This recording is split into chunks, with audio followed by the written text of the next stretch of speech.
He believes he's the country's next president. Julius Malema is back in the mainstream after over a year as a political castaway. This time, he's vying for the highest seat in the land. They are going to be shocked next year when the EFF will be in charge of South Africa. He's starting from scratch and admits it's not easy, especially because he once had it all. Malema's wild statements and radical behavior secured headlines. You are a small boy, you can't do anything. I didn't come here to be. Come out, go out.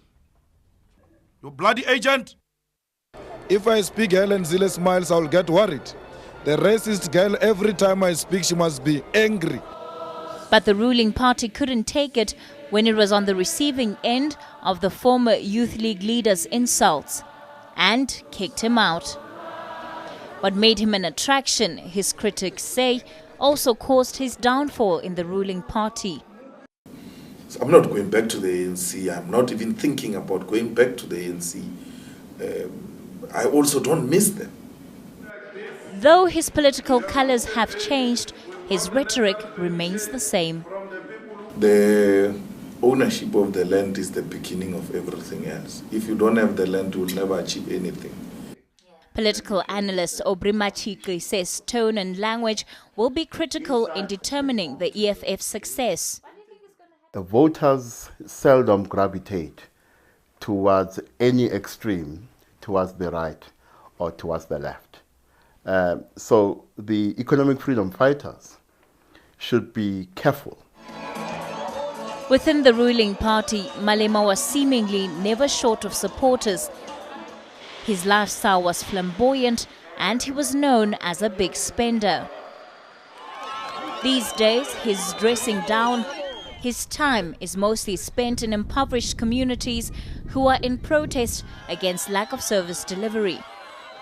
Though not all of them have been receptive, he insists this is where the bulk of EFF's votes will come from. They are suffering from the land hunger, the unemployed, the poverty-stricken masses of our people. In the aftermath of the Marikana massacre, Malema moved in quickly and positioned himself as a voice for the families who lost loved ones. Why are you stopping me? The community is key in the election strategy.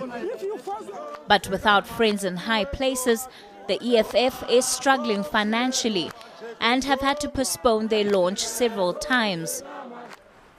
The party doesn't have offices yet. Meetings are often held in downtown Johannesburg. I have no doubt that the EFF will have some representation in Parliament after the 2014 elections.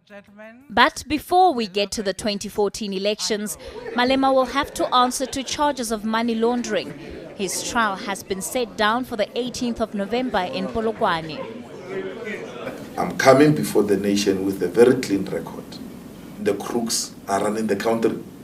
The crooks which are supposed to be subjected to the rule of law are refusing to be subjected to the rule of law. And they are abusing their office to deny their day in court. His supporters are mostly indifferent about the charges as they too feel he's a victim of a political agenda. There have already been confrontations with other political parties, with Malema warning they won't hold back if they're provoked. Don't be scared of hooligans. You must manhandle them if there is a need to do so. If history is anything to go by, his success rate won't be very high. All these parties were established by former ANC leaders. But today, many are struggling to stay alive and remain relevant. It is very difficult for people who were popular in the ANC to leave the ANC and outside the ANC build a successful political career. Malema says he's ready for the challenge.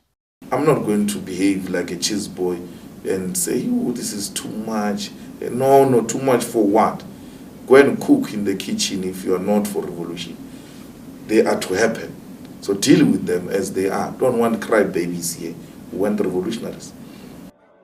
Malema has always boasted about having a huge following. Through the EFF, everyone will be watching and waiting for him to prove it. Cathy Mohlahlana, Johannesburg. News that moves. eNCA.com.